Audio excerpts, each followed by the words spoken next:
There's a version of confidence that most men were taught to perform. You've seen it. You may have worn it yourself. It's loud without being strong. It fills the room but doesn't settle it. It mistakes activity for presence and volume for authority. And for a long time, many men believed that was the signal worth sending. It wasn't. What most men were taught about attraction, especially as they got older, is built on a fundamental misreading.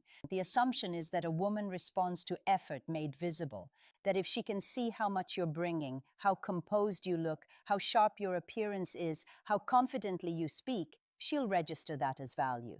And to be fair, surface signals do carry weight. They always will. But surface signals are the beginning of a first impression, not the architecture of genuine attraction. Here's what actually happens beneath that surface. When a man is operating from anxious energy, even well-dressed, well-spoken anxious energy, the body communicates what the mind is trying to hide. The slightly over-explained sentence, the laugh that arrives a half-second too early, the way his attention drifts to check whether she's still engaged. These aren't flaws in his presentation. They're information. And women, particularly women with their own emotional maturity, read that information accurately and instinctively. The cruel irony is that the harder a man tries to project confidence, the more clearly he broadcasts its absence. Effort, when it's driven by fear of how you're being perceived, has a frequency. And that frequency doesn't say security. It says need. Not romantic need, not depth. Just the quiet, persistent need for validation from the outside because something on the inside hasn't settled yet. This is not a criticism, it's a description of what most men were never told. Because the culture that shaped us rewarded performance. It applauded the man who pushed harder, showed up louder, and refused to slow down. Stillness was rebranded as weakness. Calm was confused with indifference, but calm was never indifference. And what gets called calm energy in an older man is something far more specific, far more earned, and far more psychologically rooted than most conversations about attraction ever bother to explain. That's exactly what we need to look at now. Before you can develop something, you need to know precisely what it is, not a poetic version of it, not an inspirational approximation, the actual thing. Because calm energy gets described in vague terms constantly, and vague descriptions produce vague results. So let's be specific. Calm energy is not the absence of feeling. It is not emotional flatness, detachment, or the practiced stillness of a man who has simply learned to suppress what's happening inside him. That version exists, and it looks similar on the surface, but it functions entirely differently. A man who is numb is not calm. A man who is controlled by the fear of appearing out of control is not calm. What they share is silence. What they don't share is the thing that actually produces attraction. Genuine calm energy is the external expression of an internal system that is no longer at war with itself. At the neurological level, it reflects a regulated nervous system, one that doesn't spike into threat response when a conversation gets uncomfortable, when a woman pulls back slightly, when silence enters the room. The regulated man doesn't need to fill every gap. He doesn't over-explain, over-pursue, or over-perform because his baseline state is not anxiety waiting for a trigger. It is settledness waiting to be disturbed and largely not being disturbed. At the psychological level, calm energy reflects what researchers call self-concept clarity, a stable, consistent, and reasonably accurate sense of who you are. Not arrogance, not rigidity, stability.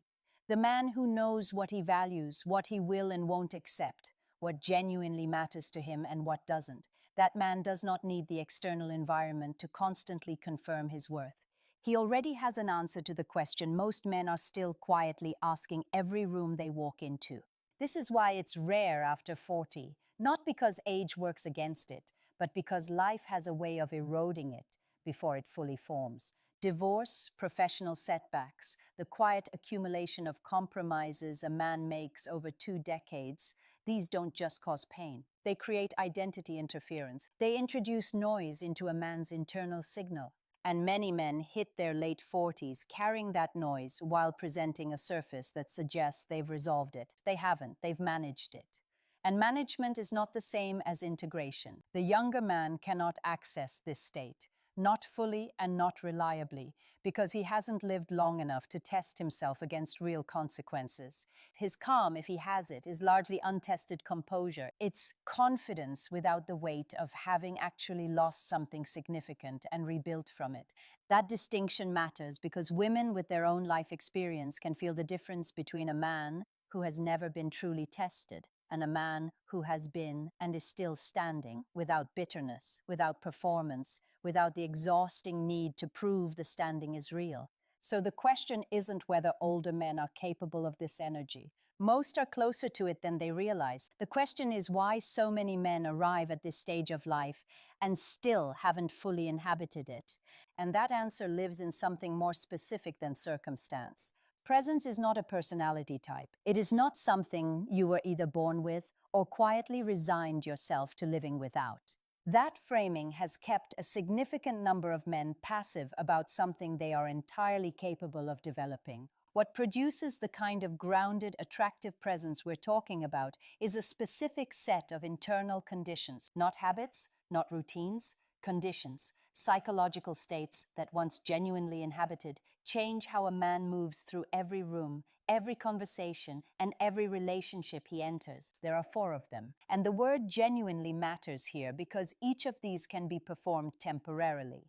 What we're talking about is the version that has been earned through actual lived experience, not rehearsed.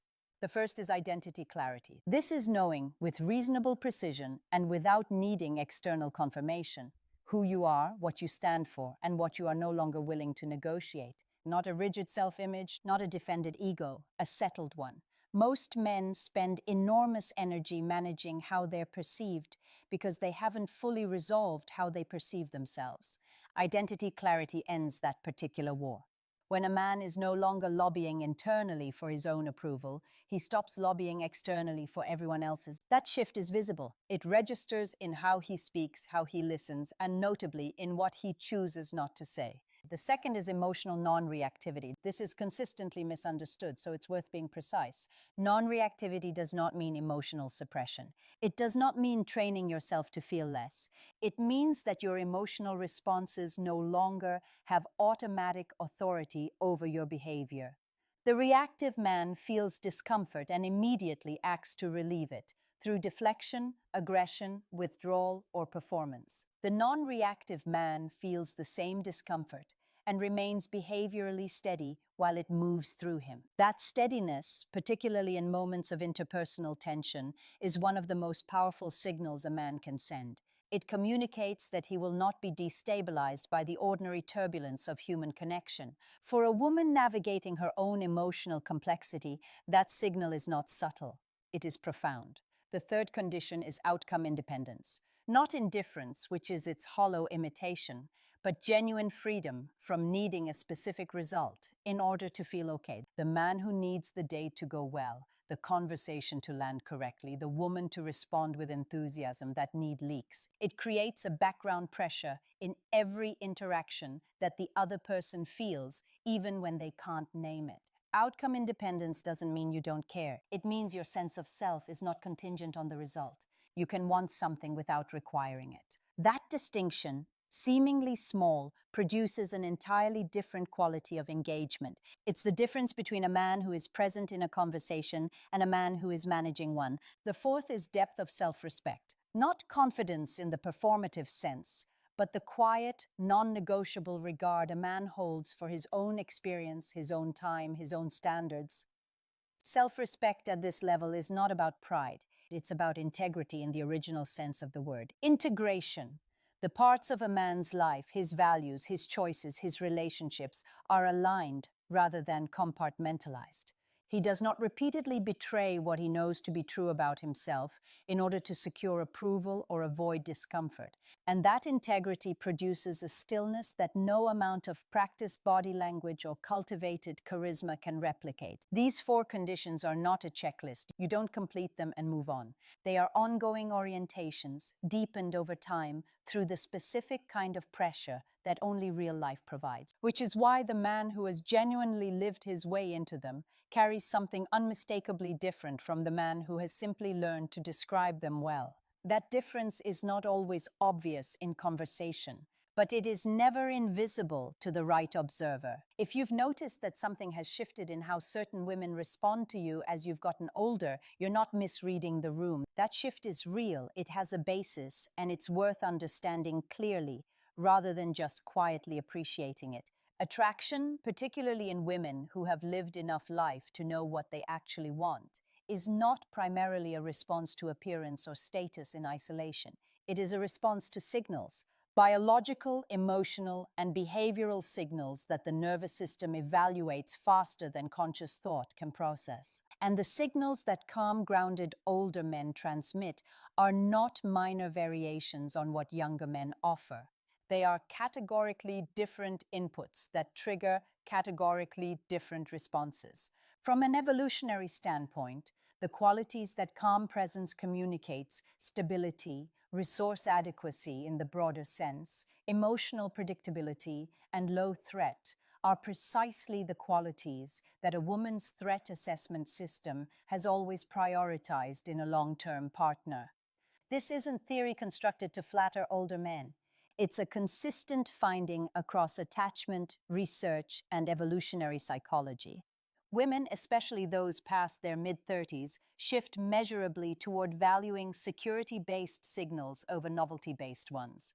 The man who is composed under pressure, who doesn't destabilize when challenged, who can hold space without needing to dominate it, that man answers something ancient and specific in female psychology. Attachment theory adds another layer. A woman who has her own emotional maturity, who has done her own work through difficult relationships or difficult years, is no longer primarily attracted to intensity. She has learned, often at real cost, that intensity and instability frequently travel together. What she is drawn to now is a man whose attachment behavior is secure, who neither clings nor disappears, who can be emotionally present without being emotionally overwhelming, who brings warmth without bringing need. The calm older man, when he has genuinely done his internal work, is the living embodiment of secure attachment. And for a woman who has spent years navigating its absence, that is not a small thing. There is also a contrast dynamic at work that is easy to overlook. Mature women have accumulated significant experience with men who perform confidence, who manage impressions, who work hard to appear settled while clearly being anything but. They have developed, through experience, a finely calibrated ability to detect the gap between presentation and reality, which means that when a man arrives who doesn't have that gap, who is simply, quietly, and consistently himself, the contrast is striking. Not because he's trying to stand out, precisely because he isn't. This is where many older men unknowingly leave value on the table. They have developed genuine calm, genuine depth, genuine presence, but they carry it passively. They haven't fully recognized what they've become or consciously claimed it. The presence is there, but it operates beneath the surface of their own awareness, which means it also operates beneath the surface of full expression. The man who stumbles into this quality and the man who consciously understands and inhabits it are not the same man. One attracts occasionally, somewhat accidentally, and without being able to sustain or deepen it. The other has something more durable, more intentional, and ultimately more powerful. There is a particular exhaustion that men rarely name out loud. It's the exhaustion of decades spent demonstrating worth. To employers, to partners, to rooms full of people whose opinions were never as consequential as the energy spent pursuing them. Most men carry this so long, it stops feeling like effort and starts feeling like identity. The proving becomes invisible because it becomes constant. But there is a man on the other side of that. He is not louder than the room. He is not the most visibly successful presence at the table. He doesn't arrive with something to establish or something to defend. He simply arrives. And because he is no longer spending energy managing how he's perceived, that energy becomes available for something else entirely. For genuine curiosity about the person in front of him. For patience that doesn't feel like restraint, for a quality of attention that most people, men and women alike, have rarely experienced from another person and don't immediately have language for, but feel immediately.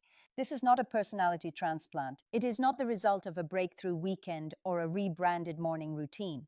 It is what happens naturally, gradually, and honestly when a man decides that his value is no longer a case he needs to argue. When the internal verdict is already in, the courtroom loses its power. And once the courtroom loses its power, everything changes, not dramatically, quietly, the way most true things change. The man who reaches this point doesn't attract women by becoming something new. He attracts them by finally, fully becoming himself. That version of himself, settled, present, and free from the performance, is not a destination reserved for exceptional men.